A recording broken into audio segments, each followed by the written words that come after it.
Okay. ఈరోజు మన class ఏంటంటే స్ట్రింగ్ ఫంక్షన్స్ అన్ని నేర్చుకుందాం. స్ట్రింగ్ ఫంక్షన్స్లో బేసిక్గా ఏమేమి ఉంటాయో ఒకసారి మీకు ఎక్స్ప్లెయిన్ చేస్తాను. ఆ తర్వాత మీకు వన్ బై వన్ అన్నిటినీ సింటాక్స్తో సహా చెప్తాను మీకు. ఫస్ట్ లెంత్ అనే ఫంక్షన్ ఉంటుంది. ఈ లెంత్ అనే ఫంక్షన్ ఎందుకు ఉపయోగిస్తామంటే ఒక స్ట్రింగ్ యొక్క లెంత్ కనుక్కోవడానికి మనం లెంత్ అనే ఫంక్షన్ ఉపయోగిస్తాం. లైక్ ఎలా అంటే let name is equal to some Venkat అని ఉందనుకుందాం. సో ఈ నేమ్ యొక్క లెంత్ మనం తెలుసుకోవాలంటే console dot log of name dot length. జనరల్గా మెథడ్ అంటే ఏమనుకుంటామంటే ఫంక్షన్ అనగానే పక్కన ఓపెన్ క్లోజ్ బ్రాకెట్స్ ఇవ్వాలేమో అనుకుంటాం, కానీ వీటికి మటుకు అలా అవసరం లేదు. జస్ట్ రన్ చేయగానే ఇక్కడ ఎంత వచ్చింది లెంత్ 6 క్యారెక్టర్స్ అని చెప్పి లెంత్ వచ్చింది అనమాట. ఒక నేమ్ యొక్క లెంత్ కానీ ఒక స్ట్రింగ్ యొక్క లెంత్ కానీ మనం కనుక్కోవాలంటే లెంత్ వాడతాం. ఆ తర్వాత క్యారెట్ అనే ఫంక్షన్ అవుతుంది. ఆ క్యారెక్టర్ స్పెసిఫైడ్ లొకేషన్ లో ఉన్న క్యారెక్టర్ నాకు ప్రింట్ అవ్వాలి. So like console dot log of name caret. ఇక్కడ బాగా గుర్తుపెట్టుకోండి, ఎప్పుడు కూడా ఫంక్షన్స్ అన్ని ఎలా ఉంటాయి అంటే the first character should be a small letter and the second subsequent capital. అంటే స్టార్ట్ అయ్యేటప్పుడు ఏమో స్మాల్ లెటర్ తో స్టార్ట్ అవుతాయి, తర్వాత పదం మారినప్పుడు క్యాపిటల్ లెటర్ తో స్టార్ట్ అవుతాయి. మీరు ఆ కమాండ్ గుర్తుంటే చాలు మైండ్ లో ఎక్కడ క్యాపిటల్ ఎక్కడ స్మాల్ పెట్టాలనేది రూల్స్ ఫాలో అయితే ఇట్స్ ఎనఫ్ అనమాట.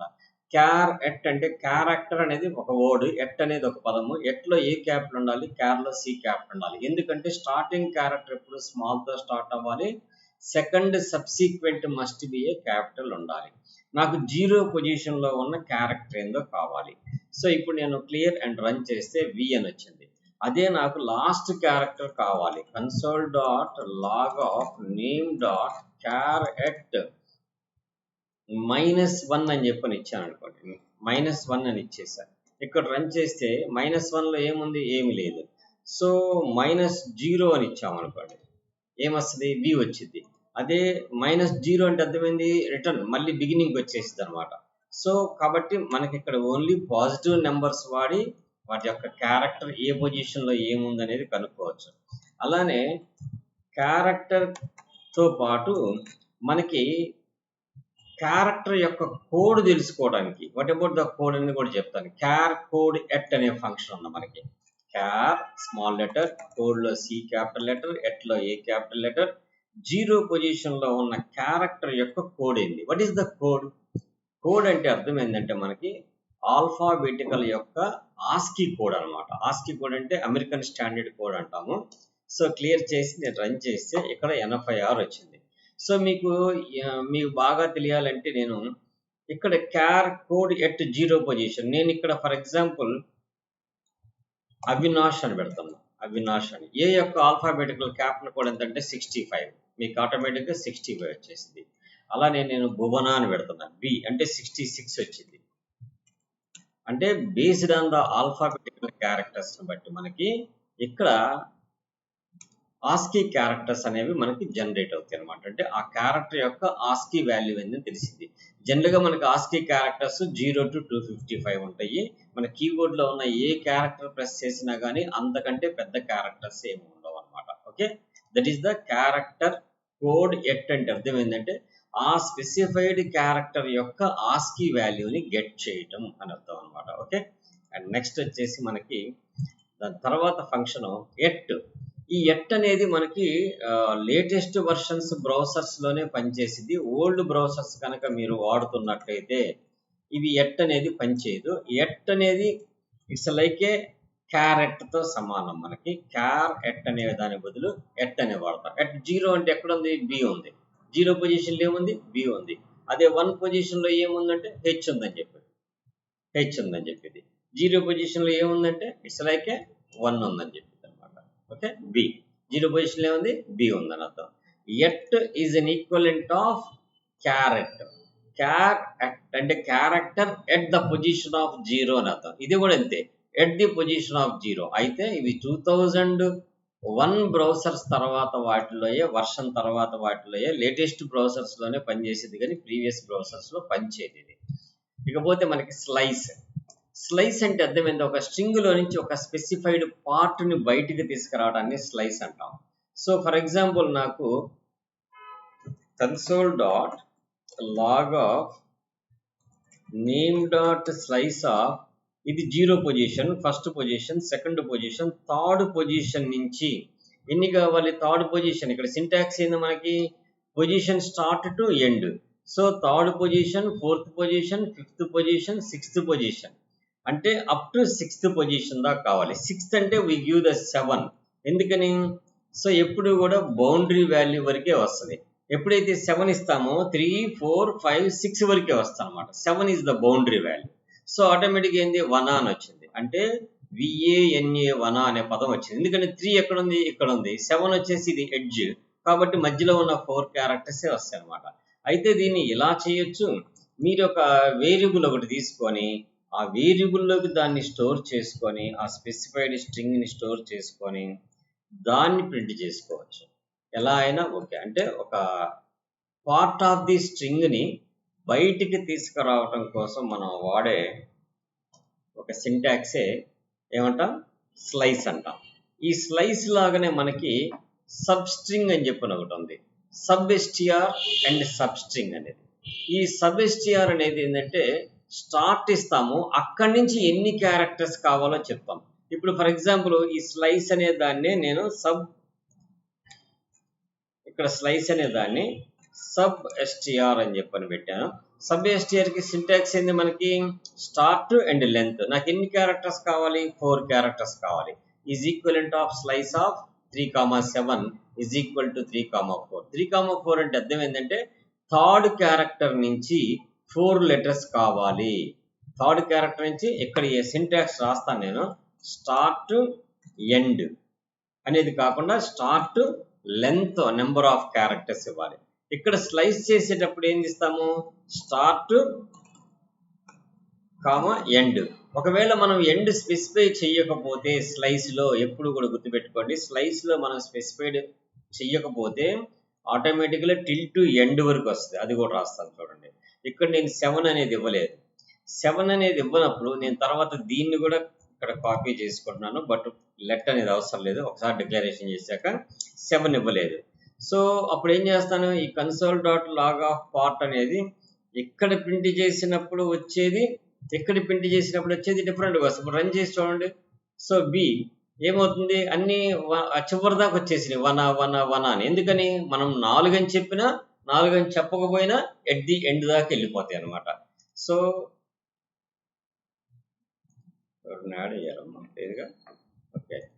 సో కాబట్టి మనం లెంత్ ఇక్కడ ఏం చెప్తాము, ఎప్పుడు కూడా స్లైస్ చేసేటప్పుడు ఎక్కడి నుంచి స్టార్ట్ అవ్వాలి, ఎక్కడికి ఎండ్ అవ్వాలి, end index, start index.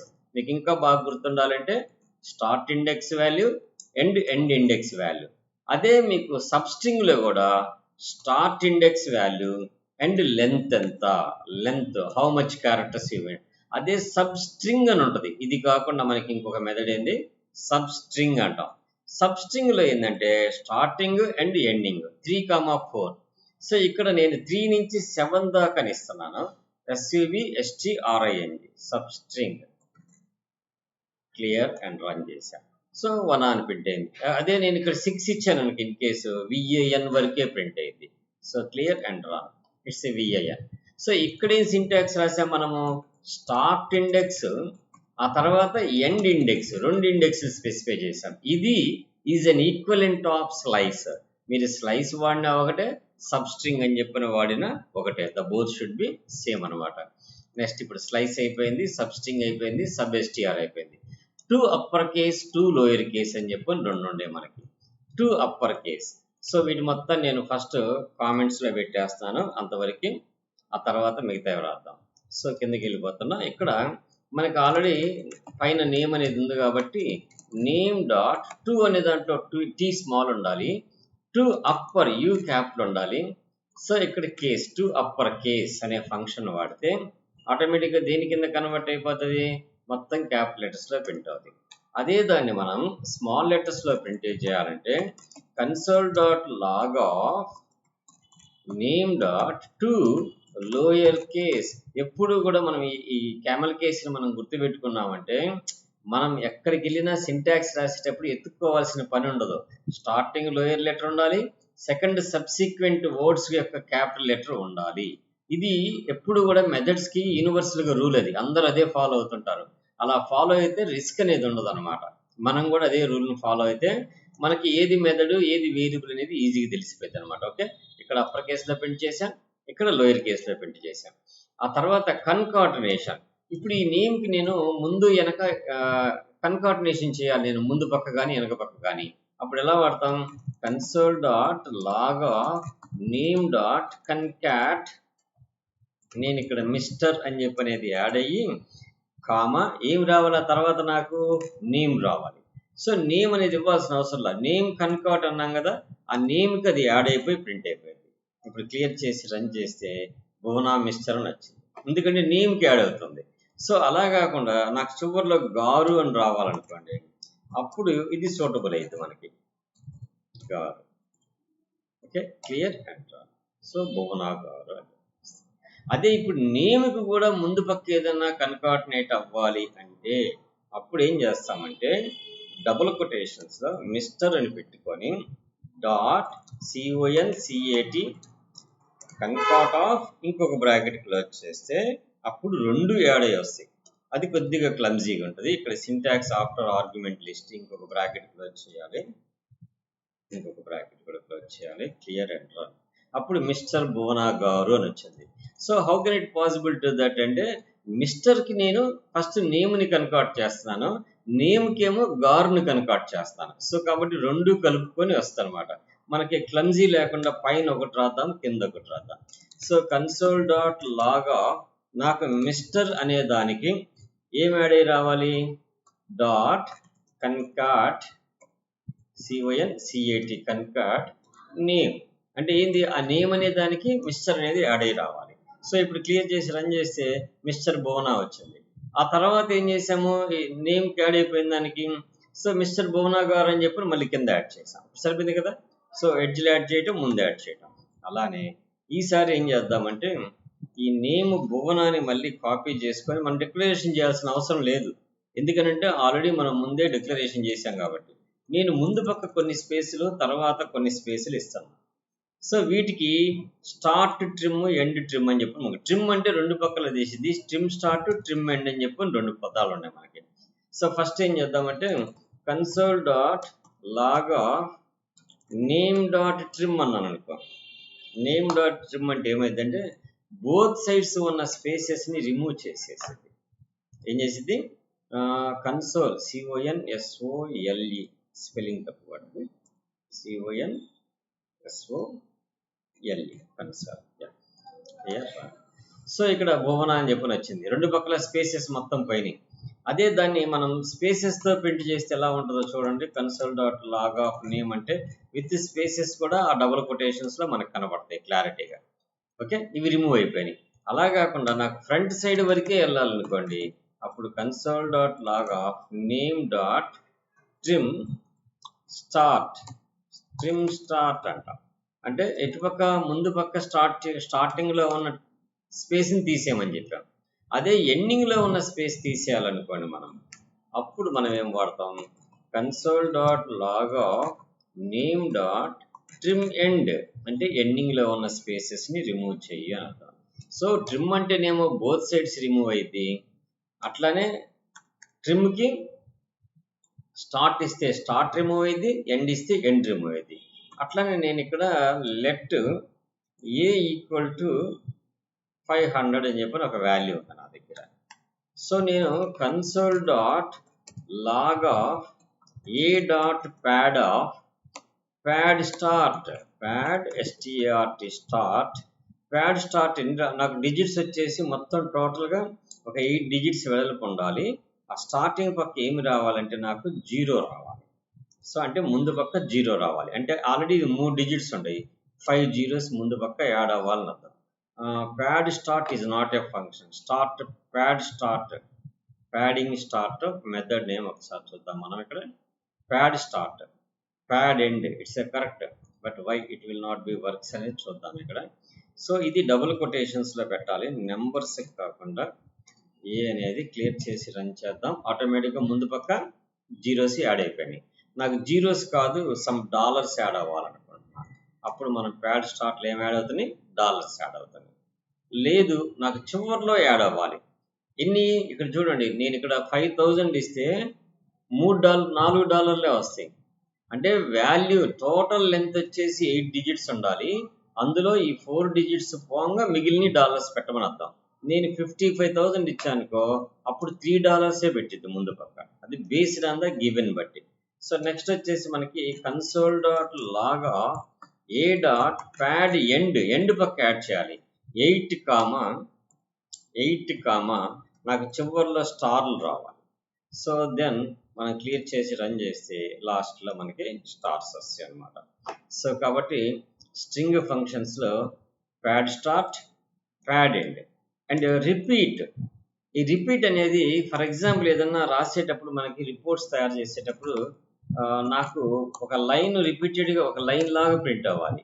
So కాబట్టి నేను ఏం చేస్తానంటే ఈ దీన్ని రిపీట్ చేయాలనుకుంటున్నాను. ఏంటంటే ఒక 40 కావాలి నాకు. సో ఇప్పుడు ఏమైందంటే ఒక లైన్ కొట్టినట్టుగా ప్రింట్ అయిపోవాలి. So repeat is not a function. REPEAT repeat, spelling repeat, REA లేదు, రిపీట్ కాకుండా రిపీట్. సో దట్స్ ఇప్పుడు లైన్ వచ్చేసిందా. ఏదన్నా మనం రిపోర్ట్స్ వేసేటప్పుడు అన్ని డాష్లు మనం టైప్ చేయకుండా ఎన్ని కావాలో మనం ఇక్కడ చెబితే ఆటోమేటిక్గా జనరేట్ అయిపోతాయి అనమాట. సో ఏదైనా రిపోర్ట్స్ రాసేటప్పుడు ఇది బాగా యూస్ఫుల్ అవుతుంది మనకి. సో ఈ డాషెస్ అనేది ప్రింట్ అవుతాయి అనమాట లాగ్లో. రిపీట్ అనే ఫంక్షన్ వాడితే repeat the specified character, not only అది మన స్టార్ పెడితే it should be comes on the star, లేదు డాలర్ పెడితే ఆ డాలరే రిపీట్ అవుతుంది. What ever it may be, which character you can put that should be repeated. So అది ఎన్ని ఇస్తే అన్ని క్యారెక్టర్స్ రిపీట్ అవుతాయి అనమాట. సో పోతే నెక్స్ట్ ఇంకేముంది, రిపీట్ తర్వాత రీప్లేస్ అనేది ఉంది, రీప్లేస్ ఆల్ ఉంది. సో రీప్లేస్ అంటే అర్థం ఏంటంటే నేను ఇక్కడ ఒక స్ట్రింగ్ తీసుకుంటున్నాను, సమ్ డేటా అని చెప్పని పెట్టుకొని hello students how are you, hello students అని ఒక ఫుల్ స్టాప్ పెట్టాను, హౌ ఆర్ యూ స్టూడెంట్స్ అని కూడా రాసాను మళ్ళీ. సో ఇప్పుడు నేను రీప్లేస్ చేయాలి, స్టూడెంట్స్ బదులు ఎంప్లాయీస్ అని పెట్టాలి నేను ఇప్పుడు.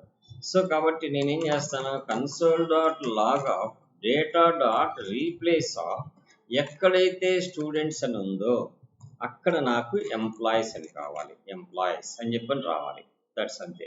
సో ఇప్పుడు నేను క్లియర్ చేసి రన్ చేస్తే ఎక్కడ స్టూడెంట్స్ ఉందో అక్కడ ఎంప్లాయీస్ వచ్చింది, కానీ ఒకదానికే వచ్చింది. ఎందుకని, రీప్లేస్ అంటే ఎప్పుడు కూడా స్టార్టింగ్లో ఏది ఉంటే దాన్నే రీప్లేస్ చేసింది. అలా కాకుండా ఆ సెంటెన్స్ మొత్తంలో ఎన్ని చాట్లు ఉంటే అన్ని చాట్ల జరగాలంటే రీప్లేస్ ఆల్ అని చెప్పని వాడతాం. క్లియర్ ఆల్ ఆటోమేటిక్గా ఏమైంది, 2 చోట్ల ఎంప్లాయ్ కింద మార్చింది. అదే రీప్లేస్ వాడితే ఒక్క ఐటమ్కే రీప్లేస్ చేసింది అనమాట. That is the replace and replace all. ఆ తర్వాత మనం స్ప్లిట్ చేయటం ఎలా చేస్తాం, స్ప్లిట్ చేయాలంటే ఫర్ ఎగ్జాంపుల్ నేను నా దగ్గర ఒక ఇప్పుడు hello students how are you students అని చెప్పిన దాన్ని స్ప్లిట్ చేయాలనుకుంటున్నా నేను. అప్పుడు ఎలా చేస్తామంటే console dot log of data dot split of empty space ఇస్తాం. అంటే దీన్ని రిఫరెన్స్గా చేసుకొని స్ప్లిట్ చేయమంటాం అని చెప్పటం. ఆటోమేటిక్గా చూడండి, hello students how are you students మొత్తం ఒక యారే కింద క్రియేట్ అయిపోయింది. దాన్ని నేను రివర్స్ అని చెప్పని ఇచ్చాను అనుకోండి, ఆ అరే ఏమైపోయింది, ఫంక్షన్ రివర్స్ నెగిటివ్ కోడ్. ఎందుకంటే ఇక్కడ రివర్స్ అనే మెథడ్ రివర్స్, సో ఆటోమేటిక్గా రివర్స్ అయిపోయింది స్ట్రింగ్. మనం ఎట్నుంచి అయితే ఇచ్చామో అట్నుంచి తిరిగి వచ్చేసింది, hello students how are you అని చెప్పనేది. సో ఒక ఇది మనం ఎట్లా స్ప్లిట్ చేసుకొని చేయొచ్చు. ఈ స్ప్లిట్ చేసుకునేటప్పుడు మన సెంటెన్స్ మొత్తాన్ని ఏది బేస్ చేసుకొని స్ప్లిట్ చేయాలో మనం చెప్పొచ్చు అనమాట. So that is the splitting. అట్లా కాకుండా కొన్ని సందర్భాల్లో డిఫరెంట్గా రాస్తుంటాము, డేటాస్ అని చెప్పని పెట్టాను, లేకపోతే డేటా ఇక్కడే data is equal to some ఏదో Ramesh $, some Kishore $, some John $, some Karim $, some Michael MICHEL Michael ఇట్లా నేను కొన్ని స్ట్రింగ్స్ తీసుకున్నా. ఇప్పుడు వీటిని స్ప్లిట్ చేయాలంటే నేను ఎలా చేయాలి? బేస్డ్ ఆన్ ద రిక్వైర్మెంట్ని బట్టి మనం రాసేది మారిపోవాలి. Data dot split of double కొటేషన్స్లో ఏమి ఇవ్వాలి? డాలర్ ఇవ్వాలి. సో కాబట్టి డాలర్ ఎక్కడ ఉంటుందో అక్కడ ఆ వర్డ్ని స్ప్లిట్ చేసేస్తాం. Okay, that is the splitting. So almost మనం ఇక్కడ ఏదైతే నేను మెథడ్స్ రాశానో దట్ ఆల్ మెథడ్స్ మీకు ఇప్పుడు ఎక్స్ప్లెయిన్ చేశాను. అంటే టోటల్గా ఎన్ని ఫంక్షన్స్ అంటే ఒక 3 లైన్స్ తీసేసేయండి. సో 20 ఫంక్షన్స్ ఇంచుమించుగా మనం స్ట్రింగ్ ఫంక్షన్స్ చేసాం. ఇవన్నీ మీరు తరోగా ఉంటే జావా స్క్రిప్ట్లో ప్రోగ్రామ్ చేసేటప్పుడు ఇవన్నీ కూడా యూజ్ఫుల్ అవుతాయి మనకి. సో కాబట్టి ఈ మెథడ్స్ అన్నీ కూడా మీరు ప్రాక్టీస్ చేయండి. ఈ ఫంక్షన్స్ అన్నీ ప్రాక్టీస్ చేస్తే మీకు ఎటువంటి ప్రోగ్రామింగ్ చేసేటప్పుడైనా డైనమిక్గా మీరు ఆ ఫంక్షన్స్ యూజ్ చేసే కెపాసిటీ వస్తుంది అన్నమాట. ఓకే, సో ఈ కోడ్ మీకు వేద్దామని చూస్తే నిన్న కూడా ప్రాబ్లం ఏమొచ్చిందంటే అక్కడ డిస్క్రిప్షన్లో పెరాన్సిస్ ఉన్నప్పుడు కోడ్ యాక్సెప్ట్ చేయట్లేదు అనమాట. మేబీ ఈ కోడ్ ఏమన్నా యాక్సెప్ట్ చేసిద్దేమో. యాక్సెప్ట్ చేస్తే నేను దీన్ని కూడా మీకు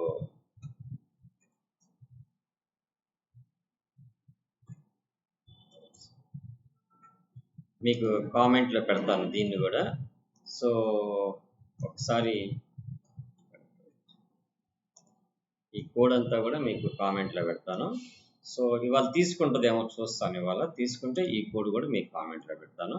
సో ఇవంతా ప్రాక్టీస్ చేయండి. ఫస్ట్ మీరు ప్రాక్టీస్ చేస్తే బెటర్.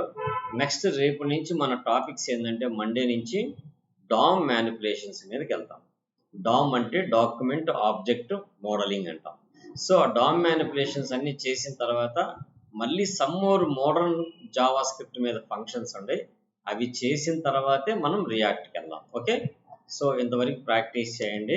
నెక్స్ట్ క్లాస్ మళ్ళీ మండే మనం మీట్ అవుదాం. ఓకే, సో నా వీడియో మీకు నచ్చినట్టయితే లైక్ చేయండి, షేర్ చేయండి. ఓకే, సబ్స్క్రైబ్ చేసుకోండి మీరు కనుక న్యూ యూజర్స్ అయినట్టయితే. బాయ్.